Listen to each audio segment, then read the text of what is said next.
Welcome to the AEN Stories channel. I was 44 the day the school counselor called and asked me if I had a minute to talk about my son. I was between stops on my delivery route, staring at a dashboard coffee that had cooled into the color of doubt. People tell you there's a specific sound in a voice before something breaks, and you think that's melodrama, until you hear it. "Mr. Hale?" she said. "This is Melissa Klein from Ridgeview High. Is now a good time?" "It never is. It also always is." "Sure," I said. "I'm with Logan," she said, and I felt my hands curl tighter around the steering wheel like that would keep something from falling. "He shared some concerns today, and I wanted to bring you in so we can talk through supports and next steps." "Is he okay?" I asked, and heard my own voice do a thing I've heard other men's voices do before: a diagnosis, a confession, a layoff. A little higher. A little younger. "He's safe," she said. "He's here in my office. But he's reporting concerns about safety at home." I didn't ask what. If you've been a parent long enough, you know the rule: I'll be there in 20. I hung up, set the coffee aside like it might have words for me if I listened long enough, and put the van in gear. On the drive over, I tried to decide what story I believed we were in. There's the kind where a kid acts out because algebra learned how to be cruel, the kind where a kid breaks up with a girl who breaks up with him back harder, the kind where a kid says the house is too loud or too quiet or too different without the words for why. And then there's the kind where your wife has been telling you she works late at a job you've never seen and you decide to believe her because the truth costs more than your bank balance. I parked near the flagpole and walked past the trophy case where the wrestling team smiles in that particular boy-angry way you can still love later. The secretary buzzed me in. Melissa Klein met me in the hall, small and brisk, a cardigan in a color that made you think of patience, hair up in a way that said both I run and I grade papers at 10 p.m. "Michael," she said, extending a hand that felt warmer than mine. "Thank you for coming." "What's going on?" I asked. She led me into a room with a low couch and 2 chairs and a bookcase of hopeful titles: Helping Teens Cope, Navigating Anxiety, The Art of Listening. Logan sat at the edge of the couch like it might tip if he leaned wrong, hands in his hoodie pocket, foot tapping a rhythm my heart tried to match. 16 looks different on different kids. On mine, it looks like a man wearing a boy's shirt, like he's perpetually between sizes. "Hey, bud," I said. "Everything okay?" He nodded, then shook his head, then did both and neither in a way that told me yes to some things and no to others. "Do you want me to talk, or do you want to talk?" Melissa asked him softly. "I can," he said, and swallowed. "I told Ms. Klein I don't like being at home at night when Mom's there." He glanced at me as if to check a rule we had never made. She brings people over. Guys. I don't know them. They're loud. Sometimes they don't leave. Sometimes they leave and then more come." The world narrowed like a camera pulling focus fast. I looked at my son, this human who has the same cowlick I do and the same way of turning a pencil while he talks, and thought how badly I wanted to have known this before a counselor said it out loud. "How long has this been going on?" I asked, and kept my voice flatter than I felt. "A while," he said. "Since I don't know. Spring? After the job. Tara lost her job in April. That's a whole other story we didn't tell, right? The one with the layoffs and the HR person reading bullet points with a voice hungry for neutral. Tara told me the next day, smiling too hard, that it was an opportunity to pivot, which is a word people use when the ground has shifted under you and you're calling it dancing. She said she had a line on some gig work. She said she'd do rides in the morning and help a friend at a boutique in the afternoons and take an online course at night. I nodded and believed her in the way you believe the person you love when they give you a plan. It's not the plan that matters so much as the evidence they're still planning. "Why didn't you tell me?" I asked Logan, and immediately wanted to take it back, the blame coded into the question. "I tried," he said, "and that question mark is going to be the sound that chases me in sleep. But you were working nights last month and then you were tired and then Mom would be there. Or not there." He took a breath, like he was going to jump into cold water. "I sleep with a chair against my door sometimes," he said, and looked down at his shoes as if they could be brave for him. I looked at Melissa. She met my eyes in a way that said two things at once: I believe him, and do not make this about your guilt right now. She slid a box of tissues toward Logan, who didn't take any because he knows the code. Michael, she said, turning to me, I'm a mandated reporter. Because Logan disclosed that he feels unsafe in the home, I am calling CPS. I would like your permission to share your number so they can coordinate with you. I would also like to make a plan with you to keep Logan in a safe environment tonight. He can stay with me, I said. We've been a one-household family on paper for a long time, but the truth is my delivery job and Tara's pivot turned our nights into different countries. I'll take him. Melissa nodded. I'll also connect you with our school social worker. You should consider speaking with a family law attorney about temporary custody. Yeah, I said, and when you're in a room like that, the words sound like a person trying to lift with his back. She excused herself to make the call. I scooted to the couch and sat next to my son, careful not to crowd him. We watched a speck of dust move through a rectangle of late sun like a tiny planet unsure of its orbit. Did she use? I asked, keeping it small. Logan knew what I meant. We've never been the we don't say those words family. We say them. We just don't like the echoes. He rolled the drawstring in his fingers until it looked like it might break. Sometimes, he said. I think. What did you see? Like, little bags? An A pipe thing. He looked at me sideways. I'm not dumb, Dad.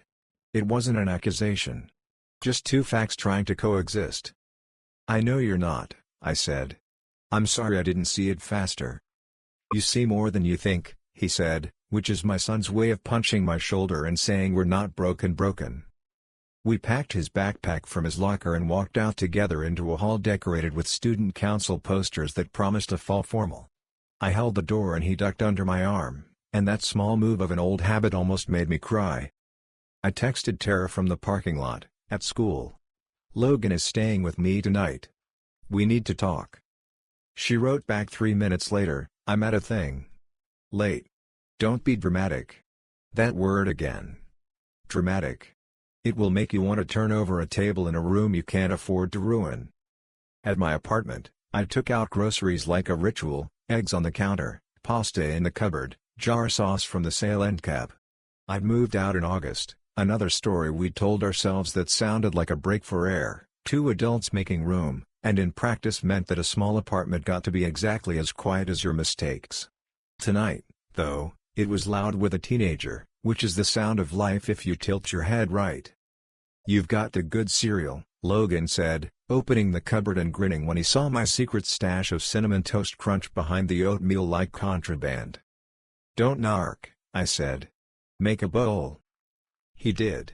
He ate standing up, flipping his phone over and over in his palm, not looking at it but keeping it alive. Do we have to go back for stuff? He asked. Tomorrow, I said. Tonight, you can borrow a t-shirt to sleep in and we can wash your hoodie. He nodded, relieved. The question was not about t-shirts. We watched a dumb comedy where the punchlines arrive like a bus schedule and laughed more than it deserved. He fell asleep on the couch, long legs at impossible angles, remote under one hand like a talisman. I slept in the chair, or did the adult version of it. My phone vibrated at 1:13 a.m. A number I didn't know. I answered. Mr. Hale? This is Denise with Child Protective Services. I understand your son disclosed concerns at school. Are you available to talk tomorrow morning? Yes, I said, and gave her my address. We're at my place tonight. Okay, she said, and used a voice I recognized from my mother's nurse when my mother's blood sugar used to get ideas. I'll be there at 9. Tara texted at 2:07, where is he? No question mark. That was the whole sentence. With me, I wrote back. We'll talk tomorrow. No reply. In the morning, Logan showered and stood in my tiny kitchen with my too small coffee pot and looked like we'd switched places. Do you want me to make eggs? He asked. I'll do it, I said. You're the guest. He rolled his eyes. I live here now, he said, and it wasn't declarative so much as a hope set down on a table to see if it would stay. Denise from CPS arrived at 9:10 with a tote bag and clipboards, Which is how you know a person has done this before. She asked permission to talk to Logan in his room. I don't have rooms for anyone but me, so she asked if the bedroom was okay. He said yes. She asked me questions in the living room in a voice that made paperwork feel like a rope over a river. She did not make faces. She did not make assumptions I could see. She wrote down what I said. She asked if there were any substances in Tara's house that Logan could access. I said I didn't know. She asked if we had family nearby. I said not the kind that rearranges couches. Her last two questions were practical and hard. Are you pursuing temporary custody? Yes, I said. I'm calling a lawyer. Do you want a no-contact order for Ms. Hale? She asked, pen held over the box. I looked at the door to the bedroom, where a soft out-of-tune acoustic cover of a pop song leaked into the living room through the wall. No, I said. Not unless I have to. I want her to see him. I just want her to be sober when she does.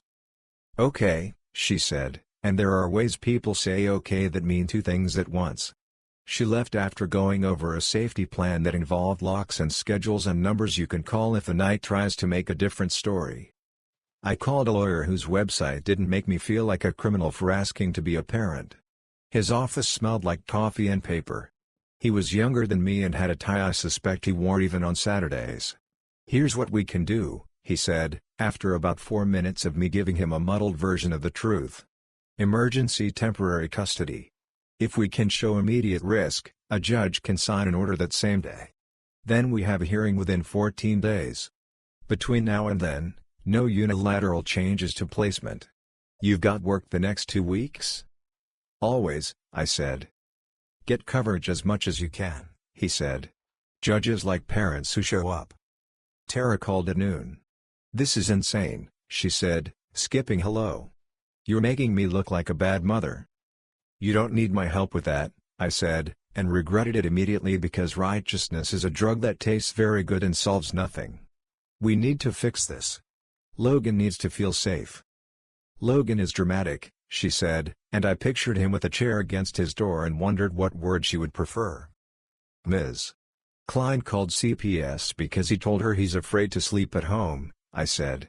That's not drama. That's a sentence a kid doesn't say unless he's exhausted.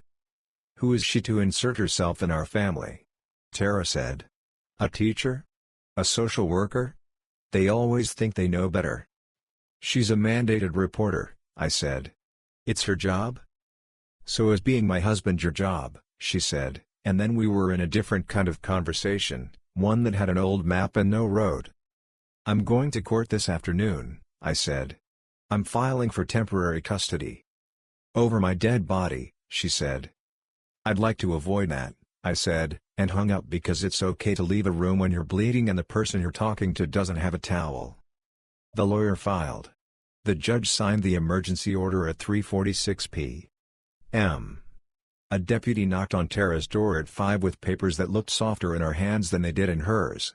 She texted me a photo of them, then called me too many names in a row to keep up. I didn't engage. I made dinner with Logan and watched a baseball game where men his size try to make math out of a small ball and a big field. The hearing was 10 days later. In between, Tara came to the park twice and didn't show twice. The times she came she wore sunglasses and long sleeves on a hot day. She was kind to Logan but her voice had a float like she was observing her own life. The time she didn't, he said, "It's fine," and made a pan of frozen dumplings and we ate them standing at the stove, 2 men peering into heat. We told the school. We told my boss.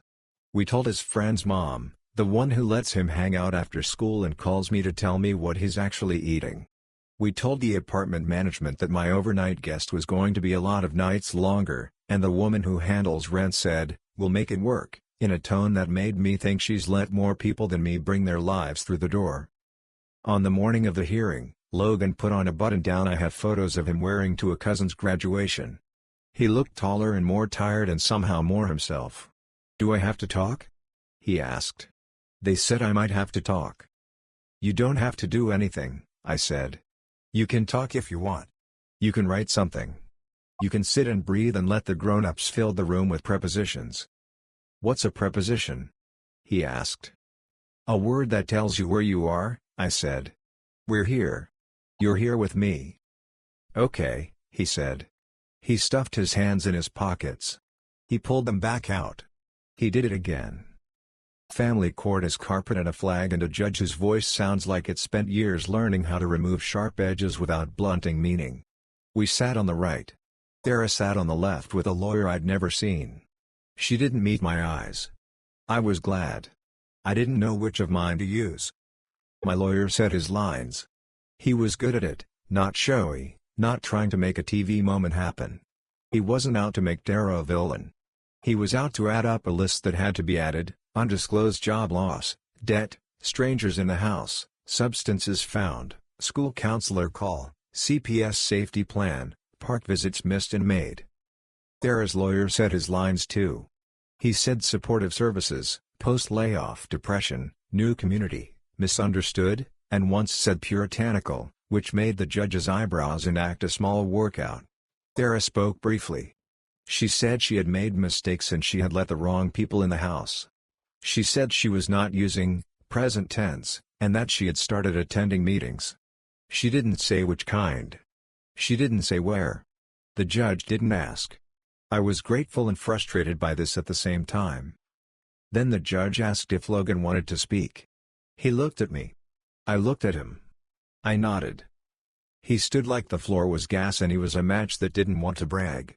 The bailiff had him raise a hand and swear to tell the truth, which is a thing you should never ask a 16-year-old to promise, but sometimes they do it better than we do. "Logan," the judge said, and her voice changed a shade. "Do you want to tell me anything that would help me make a decision that's best for you?" He took a breath. He looked at Tara and he didn't look away fast like you think he might if he wanted to protect himself from her face. He held her eyes for an unbearable second and then turned to the judge. "My mom chose the street," he said, "and the room changed constitution. She chose it over being home. She brought people I don't know into our house and I put a chair against my door to sleep. I love her. But I choose my dad." There are sentences that use few words and rearrange the furniture of a room. I heard someone, Tara's attorney, maybe, or just air, take a breath like it might be the last. Tara closed her eyes and nodded, a small, hard motion like she'd hit the part of the story where your lines don't change the ending. The judge wrote for a while with a pen that looked like it had belonged to her for a long time. "Thank you, Logan," she said. "You can sit." He did. The gavel is not as loud as you think it will be. It's a wooden knock that sounds like you might have knocked like that on a wooden door once to ask if the person you were came home at last. "I'm awarding primary physical custody to Mr. Hale," the judge said. "Ms. Hale will have visitation per the Family Services Plan, supervised for 60 days, moving to unsupervised upon completion of a treatment program, negative tests, and the recommendation of the assigned caseworker. There will be no unrelated overnight guests in the home while Logan is present. The court will review in 90 days. I expect both of you to honor Logan's relationship with the other parent and to make sure he never feels responsible for your choices. That's an order, and it's a hope." We left without looking at anyone's face too long. In the hallway, Logan put his forehead on the cool painted cinder block wall for a second like a runner who finished a lap he didn't want to run. "You did it," I said, and he shook his head and said, "We did it," and I let him be right. We stopped at a diner that was open in 1998 and has been open ever since out of sheer stubbornness. The waitress called Logan Han, which you are allowed to do to teenagers if your hair is gray and your sneakers squeak. We split a BLT and a slice of pie, and it tasted like the opposite of fluorescent light. "You mad at me?" he asked suddenly, mouth full. "For what?" "For telling Ms. Klein instead of you." I put my fork down. "I'm proud of you for telling anybody," I said. "You told the adult who was right in front of you. That's the rule. You did the right thing. You can tell me. You can tell Ms. Klein. You can tell the guy at the bodega if you need to. If it gets you safe, it's the right person." He nodded. He looked out the window at a man arguing with a parking meter like the meter owed him a performance. "What about Mom?" he asked. "You mad at her?" "I'm disappointed," I said, which is a word my father used when I stayed out past curfew and a word I thought I'd never use because it sounds like a school principal. I'm sad. I'm worried. But mad isn't the point. The point is making sure you sleep without furniture against your door." He laughed through his nose.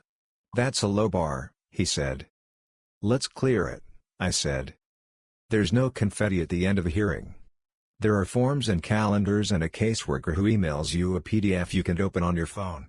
There's a meeting at the school where Melissa Klein sits with the social worker and we all talk about supports, extra time on tests if he needs it, a quiet space if the day is loud, a number he can call if he's stuck between houses and rides, and a feeling.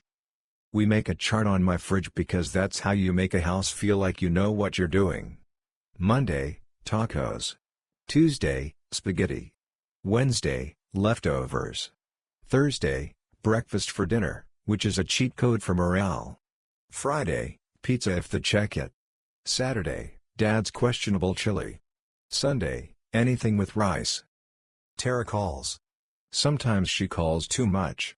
Sometimes she doesn't call at all. The supervised visits happen at a family center with murals painted by someone who loves sunflowers. The first one is awkward. She brings Logan a sweatshirt in his size from a team he doesn't like and he says thank you because he is a person who knows how to keep two truths in one mouth. Later, he whispers, "It smells like her," and I say nothing because the smell of people you love can do the work of a sermon and a weapon. On non-visit days, she texts me small pictures, a meeting chip in her palm, coffee in a paper cup with a heart drawn in Sharpie, a sunrise out the window of a place with linoleum floors and folding chairs. She asks for photos of Logan. I send too many. I send him tying his shoe at his race, him laughing with his friend on the couch, him asleep on the floor because he was just resting his eyes and lost the fight. She writes back, "My sweet boy," and I let her. I let her because he is and because ownership isn't the point. Work continues because it always does. My boss lets me move a few shifts to days. I make more eggs than any human should. I Google teenage boy grocery list and then add 2 of everything. I leave notes on the counter and texts in his phone, and sometimes I knock on his door and say, "You good?" And sometimes he says, "Yeah," and sometimes he says, "Can you sit?" And I do. Sometimes we talk. Sometimes we look at the same screen and pretend that's talking enough. 90 days later, we go back to court. The judge looks the same. The carpet does too. Tara looks different, tired in a way that isn't about staying up late, a little clearer around the eyes, a little less hungry. The caseworker says words like compliant, engaged, progressing. We move to unsupervised day visits. We add an evening every other week if she tests clean, if she goes to group, if she keeps names out of the house that have no business being said there. Logan doesn't trust it because he is smart. He is polite. He is kind. He hugs her at the park and then comes home and puts his head down on the table and breathes like he's practicing how to fill his lungs without instructions. It's okay to want both things, I tell him. It's okay to want more time and less risk. It's okay to love your mom and not want her near your bed at 2 a.m. Until you know she's going to be a person you recognize at 2 a.m. He nods. He gets up and goes to his room and plays guitar badly and beautifully, and the sound fills the apartment with something that used to scare me, a teenager being loud in a small space, and now sounds like the definition of blessing. On Saturdays, we fix small things. The cabinet door that always sagged? We hang it right. The wobbly chair? We brace it and glue it and don't sit in it for a day because patience is a muscle. We sand a patch on the wall and paint, and the paint doesn't match because paint never does unless you're a wizard or a liar, but it's clean and it's ours. I teach him to check the oil in the car. He teaches me how to use the new remote without yelling at it. Some nights are bad. I find him awake at 2 a.m. staring at the ceiling. "Can't shut it off," he says. We make tea we don't like and drink it because the act of pouring hot water and waiting can be its own kind of prayer. He tells me about a dream where the doors in the house kept opening even after he shut them. I tell him about a dream where I was trying to deliver packages into a building that had no stairs. We laugh because those dreams are dumb and cruel and also exactly on the nose. The next review hearing is shorter. The judge jokes about how she likes seeing people's faces twice and then less. She says we seem to be doing the most important thing, which is telling the truth on a schedule. She says we can reduce court contact if we keep doing that. I say, "Yes, Your Honor," because when a woman who has seen a lot of people lie tells you to keep the truth on you at all times, you don't improvise. On the drive home, Logan looks out the window and says, "Do you think she'll get better?" I don't parse the pronouns. I know who he means. "I think she's trying," I say. Trying is a thing. "What if she stops?" "Then we'll be sad," I say. "And then we'll keep doing this." I gesture at the road, the car, the grocery bags in the back seat, the list on my phone that says toothpaste, flour, socks. This is the rest of it. This is the job. He watches a man on a bike cut across 3 lanes and survive, miraculously. "Okay," he says. It is the best word. It means I accept the terms and I hate the terms and I will show up anyway. Sometimes Tara stands on the step outside my apartment and hands Logan a bag of things, snacks, a hoodie, a book she thinks he'll like, and she looks at me with a mouth that wants to apologize and a jaw that won't let her do it too big. We talk about weather. We talk about his grades. We talk about the part of the week that went well, and we do not talk about the rest because you cannot put a house back together on the doormat. She says thank you sometimes and means it. I say you're welcome and mean it back. We're not a success story. We're a Tuesdays and Thursdays story. We're a did you eat? Story. We're a plunger in the corner because something always backs up when you can least afford a metaphor. We're a calendar with colored dots, court, work, group, meet, game. We're a kid who sleeps with nothing against his door. If you want one moment that sums it all, it's this: 3 months after the hearing, I'm at the kitchen counter late because that's where all my thinking gets done now. Logan comes out to get water, hair sticking up, eyes bleary. "What?" I ask, expecting nothing and everything. "I had a thought," he says, and leans against the wall in a pose that will be his for the rest of his life. "You know how Ms. Klein said we can have a safe person in every place? Like a safe person at school, at home, at the park, wherever?" "Yeah," I say. "I think I'm my own safe person now sometimes," he says, and then he blushes because he hears how it sounds. Like, not all the time. But sometimes I can tell myself the truth and it works. I look at him and think he might be the wisest person I know. "I like that," I say.